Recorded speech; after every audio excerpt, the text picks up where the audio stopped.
안녕하세요, 얄리3D 레트입니다.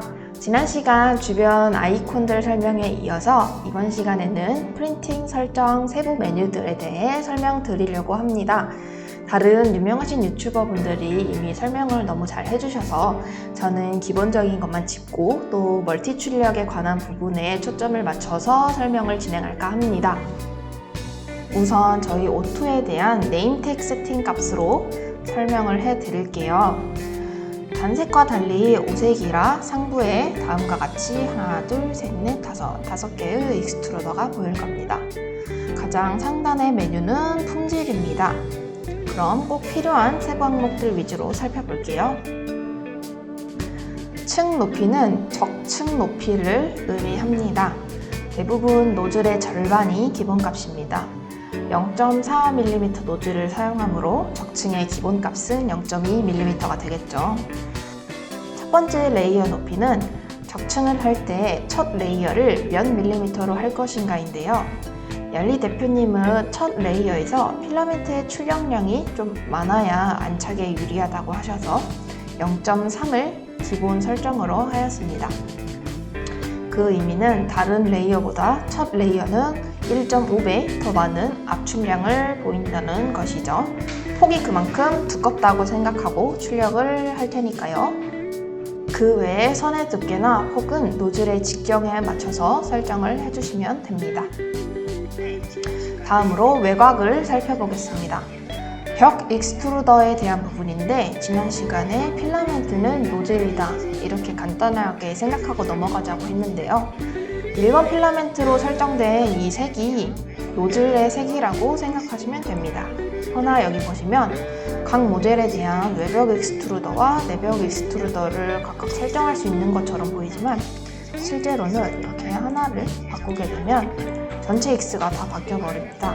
그래서 벽 익스트루더는 재정의 하지 않음으로 넣고 쓰실 거를 권합니다. 그렇게 해놓으면 1번 모델은 1번 익스트루더라는 공식이 틀어지지 않습니다. 그 아래쪽 벽 두께는 노즐 두께의 벽 라인 수를 몇으로 하냐에 따라 결정이 됩니다. 0.4 노즐에 이렇게 라인 수를 두 줄로 하면 두께는 0.4 곱하기 2를 해서 이렇게 0.8mm가 되겠죠. 외벽 선이 중요한 그런 피규어 같은 것을 출력할 때는 이 외벽 라인의 수를 3 이상으로 늘려주기도 합니다. 그 다음 하단에 보시면 상단 레이어 개수와 하단 레이어 개수가 있을 겁니다. 이 부분은 듬성듬성한 내부 체험이 아닌 상하단 조밀 체험을 하단은 몇 레이어로 상단은 몇 레이어로 할지에 대한 부분입니다. 하단은 3레이어로 해도 큰 문제가 없으나 상단은 최소 3, 될 수 있으면 4 이상을 해주실 것을 권합니다. 그렇지 않으면 45도로 하는 조밀 체험 와중에 제대로 메꿔지지 않는 구멍이 발생할 수도 있습니다. 상하단 패턴은 상단과 하단을 채우는 형태를 말합니다. 기본은 이렇게 45도 라인으로 채워집니다. 라인, 동심원 형태, 지그재그의 옵션이 있는데요. 각각의 예시를 보여드릴게요. 상하단 패턴을 라인으로 해줬을 때 미리 보기 패턴입니다. 이런 식으로 45도로 틀어서 선이 그어지는 것을 보실 수가 있고요. 상하단 패턴을 동심원 형태로 하면 이런 식으로 원을 그려가면서 패턴이 완성되는 것을 보실 수가 있습니다.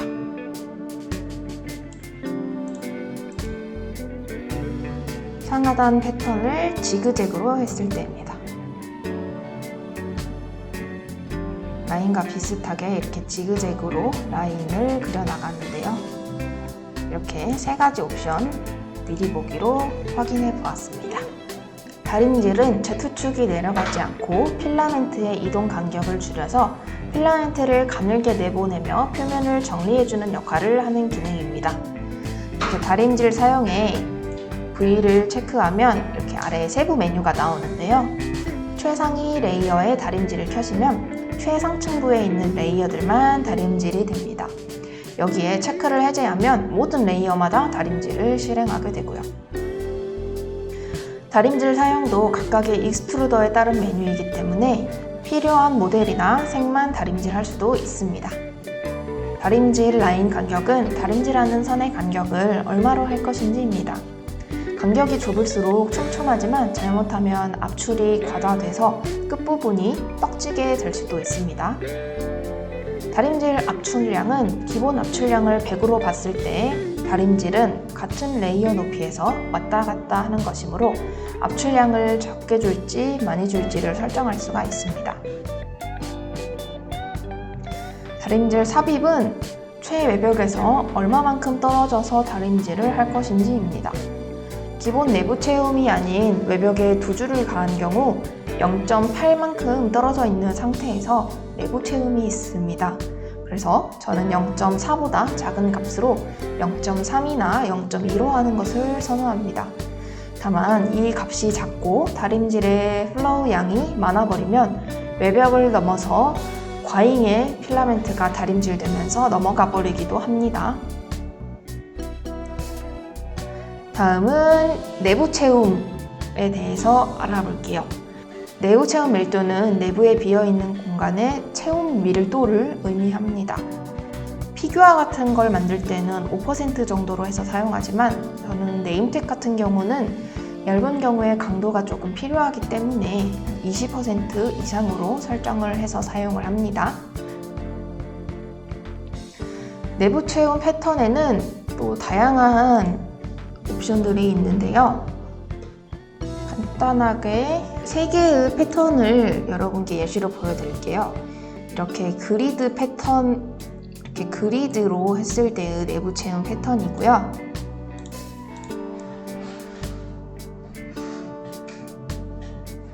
내부 체움 패턴을 삼각형으로 했을 때는 이런 식으로 내부가 채워지게 되고,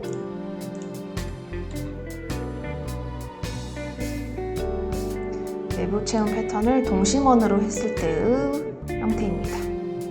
이런 식으로 내부가 채워지는 것을 보실 수 있습니다. 패턴을 그리드로 했을 때 내부 체움 선 연결은 내부 체움을 할 때 끝나는 지점과 다시 시작할 지점을 외벽 안쪽에서 따라서 지나가도록 설정합니다. 그로 인해서 노즐을 들어 올려서 다음 내부 체움 위치로 가는 제트홉과 리트랙션 등을 하지 않아도 돼서 출력 시간을 줄이고 외벽을 살짝 더 보강할 수 있다는 장점이 있습니다만 필러 소모가 많아진다는 단점이 있습니다. 이게 연결 안 한 거에 연결을 하지 않은 내부 체움 패턴이고요. 이게 선 연결을 한 내부 체움 패턴입니다. 재료로 넘어갈게요. 프린팅 온도는 프린팅 할 때의 노즐 온도입니다.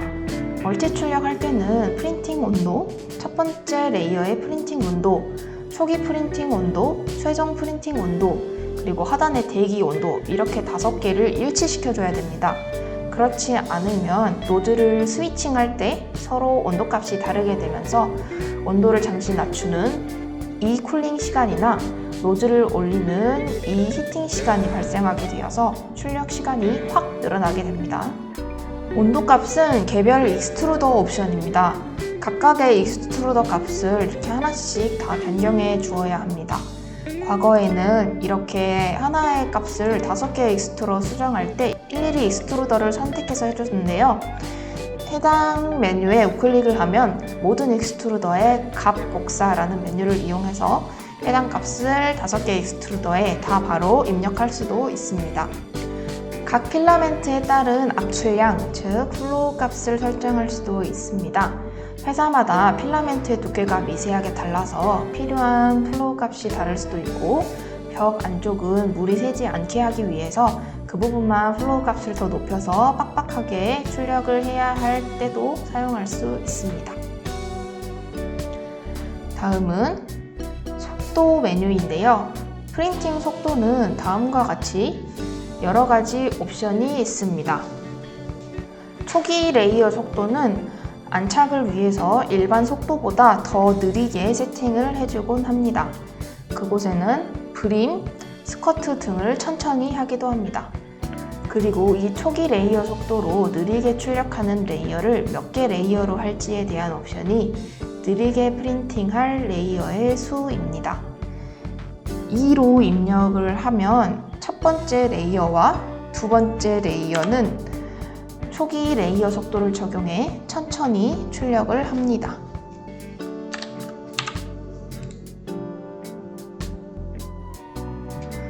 가속 제어 활성화는 출력할 때 프린터 가속도를 얼마로 할지 슬라이서에서 설정을 하는 메뉴입니다.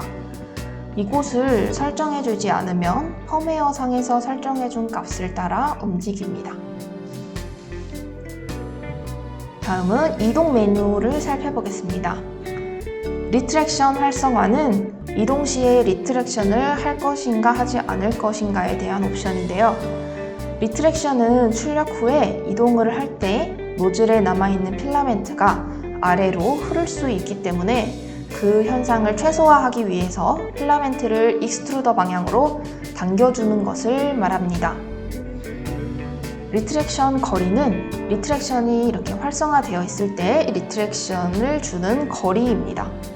직결식은 익스트루더와 노즐 간의 거리가 가깝기 때문에 2에서 3mm만 설정을 해줘도 충분하지만 보호된 방식은 익스트루더가 당겨도 그게 노즐에서 바로 당겨지는 게 아니어서 보호된 길이가 길면 길수록 당기는 양도 그만큼 늘어나야 합니다. O2는 7에서 8mm, O3는 10mm의 전후의 값을 줍니다. 리트랙션 속도는 필라멘트를 리트랙션하는 속도입니다. 추가적인 리트랙션 정도는 리트랙션 후에 어느 정도 도달했을 때 필라멘트가 흘러서 노즐 내부에 남아있는 필라멘트 양이 줄어들 수가 있습니다. 그래서 이곳에 값을 넣어주게 되면 리트랙션 후에 도착했을 때 필라멘트를 조금 더 밀고 출력을 해주게 됩니다. 출력 시작 시 의도적인 과압출을 준다고 보시면 되겠습니다. 리트랙션 최소 이동은 해당 값의 거리를 벗어날 만큼 멀리 이동해야 하는 경우에만 제트홉과 리트랙션을 시행합니다. 즉, 해당 값이 1mm이면 1mm 이내의 이동은 제트홉이나 리트랙션을 하지 않고 바로 이동합니다만 1mm가 넘어가는 이동에 한해서는 노즐을 띄워서 이동합니다. 코밍 모드는 노즐이 이동할 때 목적지까지 직선 이동을 하느냐 아니면 그 흘러내림과 거미줄을 방지하기 위해 그 기존 출력물, 외벽 등을 따라가게 하는 옵션입니다. 외벽 전의 리트랙션은 외벽을 출력하러 갈 때는 거리와 상관없이 리트랙션을 하고 이동하는 명령입니다. 외벽은 똥이나 거미줄이 박히면 출력물 퀄리티가 떨어지기 때문에 옵션을 켜는 게 좋습니다.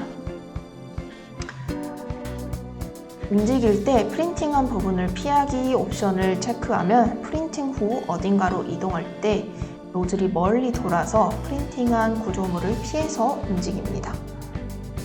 리트랙션 했을 때 제트홉에 체크를 하면 이렇게 세부 옵션이 나오는데요. 제트홉에 대해서 먼저 아셔야 합니다. 노즐이 출력 후에 그 다음 출력으로 이동할 때 그 출력물을 건들지 않기 위해서 살짝 위로 떨어져서 움직이는 것을 제트홉이라고 합니다. 그리고 그때의 높이가 제트홉 높이입니다. 0.2에서 0.4mm 정도를 권합니다.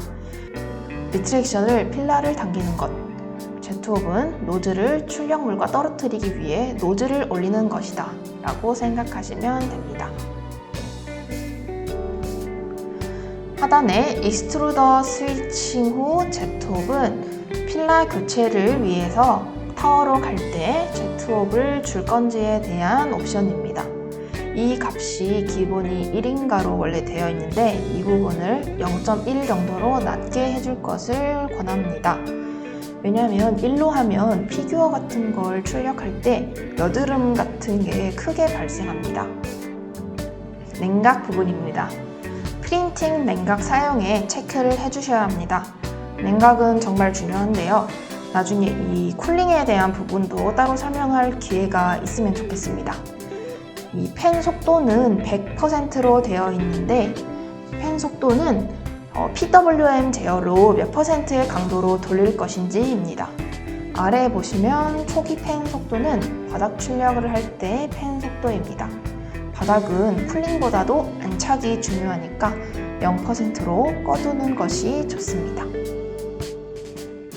서포트는 모델이 바닥의 구조보다 옆으로 더 벗어나는 것을 오버행이라고 하는데 그 오버행 부분에서 새로운 출력물을 세워서 이렇게 하단으로 처지는 것을 막아주는 구조입니다. 이렇게 서포트 생성에 체크를 하면 단색이 아닌 오색 세팅으로 되어 있으므로 서포트를 몇 번 익스트루더로 지정할 것인지가 나옵니다. 서포트는 묻어도 이렇게 전체 색을 망치지 않는 전체 구조에서 오버행이 많은 구조물의 색에 맞춰서 하는 것이 좋겠죠. 서포트 구조는 표준형이 있고 트리형이 있습니다. 지금 미리 보기 상태인데요. 이게 표준으로 설정을 해뒀을 때의 서포트 모양입니다. 트리형도 보여드릴게요.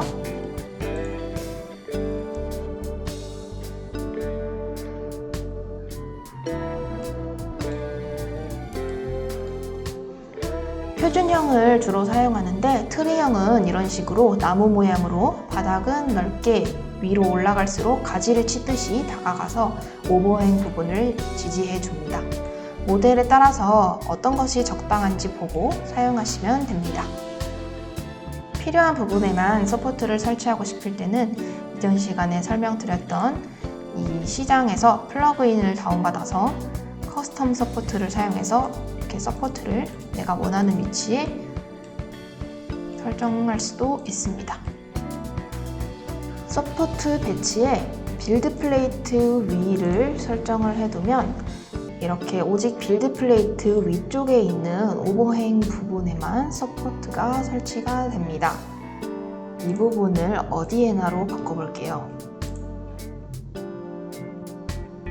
이 부분을 어디에나로 체크해 놓으면 이 빌드 플레이트와 붙어 있는 부분이 아닌 이 모델 안쪽에도 서포트가 생성이 된 것을 보실 수가 있습니다. 오버행 각도는 모델이 옆으로 몇 도의 각도로 뻗어져 나갈 때 서포트를 생성할지에 대한 옵션입니다. 직각으로 뻗어나가는 게 90도입니다. 이게 낮으면 기울기가 낮은 부위까지 서포트가 달릴 것이고요. 90도로 되어 있으면 하단에 모델이 없거나 옆으로 수평으로 되어 있는 오버행 부위에만 서포트가 달릴 겁니다. 서포트 패턴은 저는 격자를 주로 많이 사용합니다. 그 격자 간의 거리를 정하는 게 서포트 밀도이고요.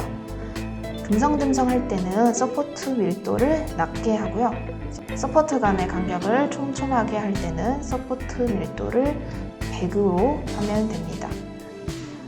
서포트의 세부 메뉴들은 더 읽어보도록 하고요. 이제 빌드 플레이트 부착 메뉴로 넘어가 볼게요. 빌드 플레이트 부착은 지난 시간에 상부 아이콘 설명하면서 대략적인 설명을 드렸는데요. 스커트, 브림, 레프트, 넌이 있습니다. 빌드 플레이트 고정 익스트루더는 브림이나 레프트, 스커트를 깔 익스트루더를 선택하는 옵션이에요. 스커트 브림 최소 길이를 설명드릴게요. 스커트나 브림은 모델 주변을 출력하는 것인데요. 모델이 작은 경우 브림 선수나 스커트 선수가 한 줄로 되어 있다 하더라도 최소 길이에 못 미칠 경우에는 그 최소 길이가 될 때까지 여러 줄을 긋고 시작할 수가 있습니다. 그때 최소한 이 정도 길이는 브림이나 스커트로 빼줘라 라는 수치입니다. 제가 생각하는 브림의 가장 큰 목적은 모델을 빌드 플레이트에서 최대한 붙잡고 있기 위한 것이고, 스커트는 모델 주변에 레벨링에 문제가 없는지 확인하는 게 주 목적입니다. 그럼 이제 멀티 출력에서 가장 중요한 이중 압출에 대해서 알아보겠습니다. 이중 압출은 멀티 출력을 큐라로 세팅하려면 매우 중요한 옵션인데요. 프라임 타워 사용에 체크를 하면 다음과 같은 옵션들이 나옵니다. 프라임 타워 사이즈는 이 원형의 프라임 타워 크기를 몇으로 할까입니다. 이건 지름인데요. 얄리 대표님은 오색의 경우 60으로 이렇게 세팅을 해 놓았습니다. 프라임 타워 최소 볼륨은 혼색을 막으려고 이전에 출력한 필라멘트가 노즐에 남아있는 것을 얼만큼 빼줄 것인지입니다. 밝은 색은 이전에 어두운 색을 출력했으면 그만큼 많이 빼줘야 그 색을 찾을 수가 있고요. 어두운 색은 이전에 어떤 색이 있든 조금만 빼도 무리 없이 출력이 됩니다. 그래서 검은색은 50, 불투명한 흰색은 150 정도로 설정을 하고 투명한 흰색 같은 경우에는 200을 빼줘도 부족한 경우가 있습니다.